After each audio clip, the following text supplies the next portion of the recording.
My next guest is Priten Shah. He is the CEO of Pedagogy AI and Cloud AI, which provide innovative technology solutions to help educators navigate global challenges in a rapidly evolving world. He's the author of Willie Josie's Best publication, AI and the Future of Education, Teaching in the Age of Artificial Intelligence. Priten is also the founder of the civic-focused nonprofit United for Social Change. He has a BA in philosophy and an M.ED in education policy from Harvard University. Well, welcome to the podcast, Preten. Thank you for having me. Well, I reached out because of, we've had I've guests on the podcast already to talk about AI, but I think just you having these two companies, Pedagogy AI and Cloud AI, and then talking about just your ideas coming from the book, we'll have a great conversation focused around that. But I do want to start off with the question I ask everybody. Tell me about a time when you were in the trenches and managed to crawl out. Yeah. So I'll give an example from when the AI stuff initially started. And so when these initial wave of the public access to ChatGPT's API started, I got really excited. And so I was sitting there, starting to brainstorm all the potential ways that we might be able to use this for work that I've been doing for the last few years, new stuff that I figured would be possible that I never thought would be possible before. And I tried talking to people about it, and they all thought I was crazy. The immediate response from everybody was you're on the wrong side of this. This is something to be scared of. It's making things worse for education. This is a problem we need to solve. And I think there was a little bit of just it was disheartening. There was something that was as someone who kind of tries to play in both worlds. I do a lot of development work myself. I code, and then I try to keep up with teaching, and I try to keep up with philosophy of education. It was a nice reminder that sometimes all those things need to kind of work together for it to actually be real. And so that was a very eye-opening moment for me in terms of realizing that while things can be exciting from the tech angle, the reality might be much more complicated than it seems. And like you said, it's still now. A lot of people, they're skeptical of ChatGPT. All these things that people are afraid of in futuristic movies, right? So I think it's I'm taking the lenses we see it play out, or if we use it within the means that we're supposed to use it for, I think we'll just kind of see what can happen. But before we talk about your book and kind of your work with AI, I wanted to talk a little bit about your earlier educational endeavors. So you've worked a little bit in language schools in South Korea. You've also taught special education classes.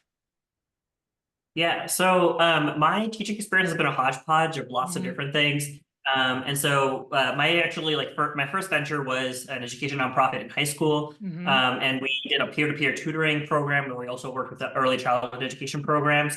And so that was, this was when I was 14 years old. And then when I took some time off between high school and college, and that's when I taught in South Korea, teaching debate and teaching English as a second language. And then I went back to school. And at that point, I was spending summers during college, and even now running a middle school summer camp. And so we run a civics summer camp for students, and that's my favorite time of the year because we get to kind of be in the classroom with young middle school students and talk about really important things, and seeing some of those conversations is really fun. But between my freshman year of college and sophomore year of college, I took another gap year. And during that gap year, I spent some time as a teacher assistant in a special education classroom. And that was definitely a very different experience than I've been having in some of those other environments. And I worked for a few years as a debate teacher at a private school in Boston. And so, as you can see, there's all sorts of a variety of educational contexts that I've kind of taught and worked in. And they kind of all informed a kind of a more holistic picture of where the projects that I work on. They kind of try to tackle education from all different angles as well. So you started pedagogy and AI and Cloud AI, so how did that? So you have this other nonprofit, which is United for Social Change. So when kind of is a timeline for the nonprofit Yeah, and the yeah. AI? Yeah, so there's the timeline's complicated. So the first nonprofit, like during my gap year before freshman year of college, Mm-hmm. I started United for Social Change, and that's a civics focused education nonprofit. And then at the same time, I actually started Pedagogy Cloud, and so that's the educational consulting company where we work with nonprofits, we work with schools, other educational institutions to build them custom solutions. And so a Mm-hmm. lot of the tech skills I was kind of picking up running my own nonprofit, I was able to kind of help other organizations with it. And so we built custom courses, we built custom like management systems for summer camps for like nonprofits. And Mm-hmm. that's kind of where the tech aspect kind of got integrated more and more. And then when I graduated college, that became my primary focus was running the nonprofit and the for-profit Pedagogy.Cloud. And then where we kind of were building new tech solutions, we work with a nonprofit in Boston called Thinker Analytics that does mastery learning for reasoning, and that's one of my favorite projects to work on. Mm-hmm. During the COVID-19 pandemic, we worked with about 215 different institutions, helping them transition to online learning. We did everything from helping them build custom online school platforms to just doing some trainings for teachers, so doing some PD on like what kind of innovative techniques you can use in the middle of the pandemic. And then those same customers were kind of coming to us while I was being excited about AI and its Mm-hmm. rise and asking for support. And so that's when we started working on the AI aspect of the business, which is Okay. pedagogue.ai. And so that's where our teacher-facing PD courses, our accredited like 3 graduate course was built that fall, that spring, and all of our teacher tools and AI based professional development kind of rose out of that. Mm-hmm. Mm-hmm. So let's dive a little bit more into the tools that are tailored for student use. So can teachers use these alongside lessons? Do they fit in with different curricula? Just from experience, I have not used any of those tools, so I'm not sure like how teachers can align that with maybe some of the standards or curricula that they might be mandated to teach in their district. Yeah, so the way we imagine AI tools right now, Mm-hmm. especially student-facing ones, is there opportunities to have conversations with our students about healthy usage of AI. So, Mm-hmm. and that's where we do try to make sure they're co-curricular ways to use the tools, because I think finding time in a regular history classroom to suddenly stop and say, okay, here's what you're allowed to do with AI, here's what's not, here's good usage, Mm-hmm. here's where it can go wrong. That's just not practical when you have a standards-based test at the end of the a standardized test at the end of the year, or you have standards to meet. And so we're trying to find ways that teachers can kind of start having those conversations about, well, what does it mean to have a healthy conversation with a chatbot? What is an appropriate Mm-hmm. use? What is it cheating? What is it actually using it for your own gain? Using the AI chatbot that we've built, which is Socrat.ai. And that Mm-hmm. one's where like teachers kind of assign a very particular topic, have all the students engage in that topic. So for example, you might say, I want the kids to have a Socratic dialogue about the causes of World War I. And so Mm-hmm. they can kind of go in and start having that chat with it. The teacher can kind of keep an eye on exactly what the students are chatting about. And that also provides the students an opportunity to interact with the chatbot, AI in general, really, in a way that's monitored by the teacher, is complements the curricular goals the teacher already has, Mm-hmm. but also not just a overall environment where they're kind of doing whatever with a like regular chatbot. Mm-hmm. Mm-hmm. And so, as I told you in the pre-chat, I work a lot with multilingual learners. So, let's talk a little bit about the language learning angle and how AI can help with that. Whether students Yeah, are learning a different language in English or they're learning English, and how it right. can navigate. Because I think a lot of our students they're using Google Translate, or they're using different tools that are embedded in some curricula that might have their the first language pop up, a text pop up with that in a translation. But I think some of those supports are tend to be over scaffolds, or the kids are following too much upon the Google translation. So how can these tools that you have helped invent help students who are maybe trying to learn more English and not use so many translations? Yeah, so there's a couple of different things, and there's things that we've done, and there's things that I'm hoping somebody else does as well. And Mm-hmm. so I'll talk Mm-hmm. about people have an idea of what the the larger the space might look like.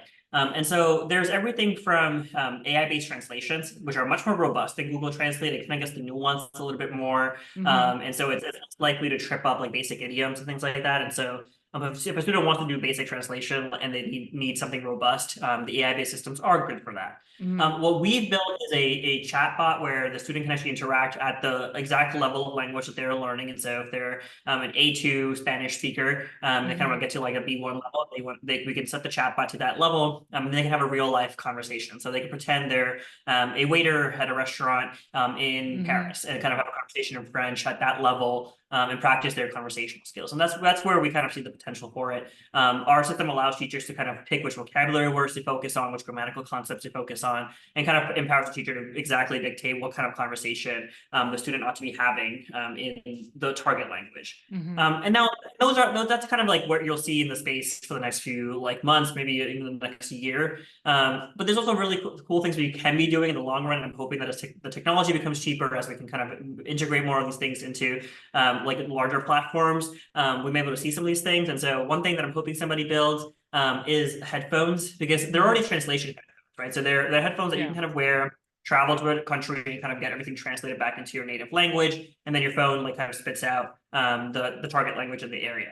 But that's not really a pedagogically useful tool. It's really just like circumvents the need to learn the language. Sure. It's that particular practical purpose of getting around a country.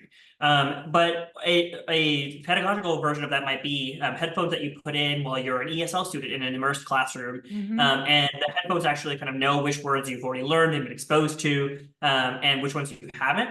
And so it kind of provides you the context in your native language, so you can hear some of the stuff coming in through your native language because it's translating in real time. And then it actually has the words coming in through English that it wants to expose you to, kind of help you reinforce, okay, like you now know these words, here's, you know these grammatical structures, and so those you get exposed to in English. And so that's where I think like the potential really lies, right? If we start imagining those kinds of tools, which the technology exists for today, it's a matter of getting the technology to be accessible, and getting someone to build it and kind of fund it for large scale usage. That's where I'm excited about it. And this is where I was like, sitting down and initially reading through these things, and I was like, okay, like we could do really cool things for our students. This, for language learning, it's definitely one of them. But we have a ways to go in terms of getting everybody to know how that works, feel comfortable with it, and actually use it. But that would be a great example of a very effective way to kind of get students to be exposed to both their target language, which in this case might be English, but also still like keep up with the concepts and not fall behind in the actual curricular things, because they're still getting native language translations for what they need. Yeah, no, I definitely would hope that gets funded and developed in the next 5 years, because just for somebody who has experience teaching both world languages, when you're in a classroom learning French, and students, they can use more AI tools now for that, but they seem more motivated sometimes because they want to travel to the country, and then versus now I'm helping a lot of teachers who have an influx of multilingual learners from all over the world, that varying levels of language knowledge, and also varying levels of how much English they're learning in the course of a year. So yeah, if there were some headphones or something that could actually pick up on what the student has been exposed to, and then keep iterating those words in English so the kid does get that, right? As opposed to them just falling back on that Google translation from time to time. No, I would love to see that in the next 3 to 5 years. And that's possible. The tech exists, and that's what I'm hoping folks will kind of start to see, that if we kind of like put on our pedagogical hats for a little bit, and start imagining what is even doable right now, there is some exciting stuff ahead of us, and we just kind of need to be navigating that and making sure that it happens. So let's talk about your book, which is The AI and the Future of Education: Teaching in the Age of Artificial Intelligence. What does the book teach educators about AI, especially for those who maybe have very little knowledge of the AI tools they can use, but also some teachers that are advanced, that have a lot of knowledge and have been using ChatGPT and other tools since it's been out. So where does this book fall for them? Yeah, the book definitely aims to kind of scaffold the entire AI landscape in education for someone who has no exposure. And so if you pick up the book with never having like thought about exactly what AI even is, how it's built, what is it actually, we all use the word AI pretty regularly these days, but not everybody fully grasps exactly what's the computer science behind it. How are these algorithms trained? What is an algorithm? All those kinds of questions. Hmm. I try to provide exactly the right amount of information that you need as an educator in order to kind of navigate those conversations and make use of the tools, but also be careful about the risks the tools might pose as well. Because I think some of that background knowledge helps you be critical about exactly what you're using, how your students are using it, Hmm. and avoid some of the risks. And so I start with that, and then I talk about some big picture questions because I don't think this is, this is not, the goal isn't for us to just suddenly like sit down and use AI to do what we've always been doing. Hmm. Right. The goal isn't for us to just like keep churning out the same kinds of materials. And so while that's possible and there's utility in that, it'd be great if Hmm. we can all like not have to spend as much time coming up with test questions or creating more formative exercises, like using AI for those kinds of things Hmm. is effective. It's a great use to kind of cut down on teacher workload. And the book kind of gives examples of that. We also want to use the opportunity to think about what is the long-term trajectory here. Like as Hmm. AI gets more advanced, what does it mean for society? What does it mean for education? Do our goals in education change? And my guess is no. I think we still want to Hmm. do the same things. So to figure out how to continue to justify those, Sure. continue to get our students on board with it, and figure out how AI can help and not make our problems worse. And so the book is kind of broken up in that way. It kind of has an intro to AI, an intro to like what are the big questions we need to ask for the whole education system, and then all the practical. Here's how you can use it right now with screenshots and like real prompts that you can kind of put in and start playing around with, like if you're first time using the tools. It ends Hmm. with some big picture questions about ethics and risks that we might face if we don't do this properly. And Hmm. the way I like to talk about it is that like we have problems in education that like have kind of existed for a long time, and AI has the potential to either solve those or make those worse. And it's going to make them worse unless we do things right. And so I'm hoping the book can start some of the conversations that need to be had in order for us to prevent those problems from getting worse. Hmm. Hmm. Yeah, and that's a great way to end the book because, like the potential pitfalls, but also also teaching teachers, like because a lot of our students know more about how to use a tool than the teachers do, right? But it's keeping up with those as well, and that kind of leads into what I wanted to ask about conferences because a lot of conferences now are featuring AI either as their main theme or it's part of their theme. You said you are speaking at the Future of Education conference at the end of June. What is this conference about and what will you be speaking on? Yeah, so I've been gearing towards like slightly more academic spaces Hmm. because I'm trying to ask some of the I'm trying to spend some time thinking about and asking some questions that I think are maybe like necessary for us to ask for the bigger picture. And so the Future of Education conference is an academic conference, and so they convene normally scholars to come and talk about all aspects of education. So it's not focused on AI necessarily. My particular paper is on how we might think about like the framework for education and Hmm. what kinds of aims we have in education and the ethical dilemmas that we face as educators. Focusing on AI and seeing how that might change how we think about those things. And so Hmm. there's a particular author who writes about thinking about a framework for making decisions in education. His name is Harry Brighouse, and he's provided what is a holistic framework for how might you navigate big questions in education about how we allocate resources, how we allocate resources across the state, across in parts inside of school, how we make disciplinary policies, how we decide when to promote or demote a student. All those kinds of things are the Hmm. kinds of questions that he kind of provided a basic framework for. What we include in our curriculum, what we don't include in our curriculum. Do we fund charter schools or not fund charter schools? All those kinds of questions require some of us to kind of ask big level questions. And he tries to provide a framework for that. And I apply that framework to AI questions and try to Hmm. figure out what might that tell us about how we allocate, where we focus on first integrating AI. Do we start with our foreign language classrooms or do we start with our ESL classrooms? Hmm. Which schools do we start with our AI literacy in? Do we work with the schools who already have one-to-one devices and large Right. broadband access?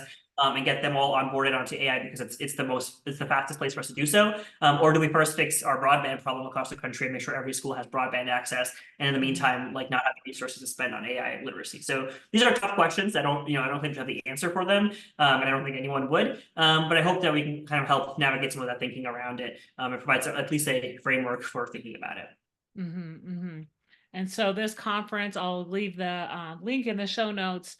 It's online, but the in-person portion is all in Florence. So that is at the end of June. I'll make sure I put that in there. So we've had a great conversation today around your book, around AI use in education, and how that's changing with the times and some of the things that you think might be on the horizon. Out of everything we've talked about, what's one thing you'd like listeners to remember? I like to remind people to take a deep breath. So it can get really overwhelming. There's so much coming at you between like professional development in schools, like probably all the media you consume on the news and in social media, conversations you're having with your students and with your Yeah. peers.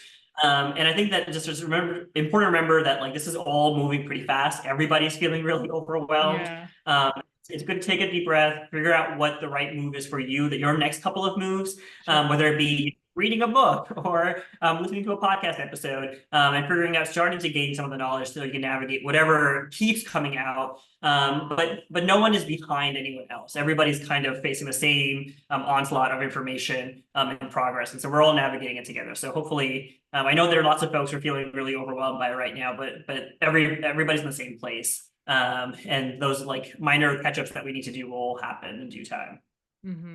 Where can people connect with you and find you online? So our Instagram is where I recommend folks check out first. We post daily about like prompt tips, news updates that are relevant to educators, anything new that we do, including any of our new courses. We do bi-weekly webinars. All of that kind of stuff is posted on there. That's at Pedagogy Cloud. And then if you go to pedagog.ai, that's where you'll find lesson plans for you to use, prompt libraries, lots of our past webinars that are pre-recorded, my book, and a lot of this content is actually free on the website as well. So we definitely recommend folks go in and check it out. Great. Well, thank you so much for being on the Out of the Trenches podcast today. It was a pleasure and really exciting to hear more about what you're doing to help educators. Thank you so much for having me.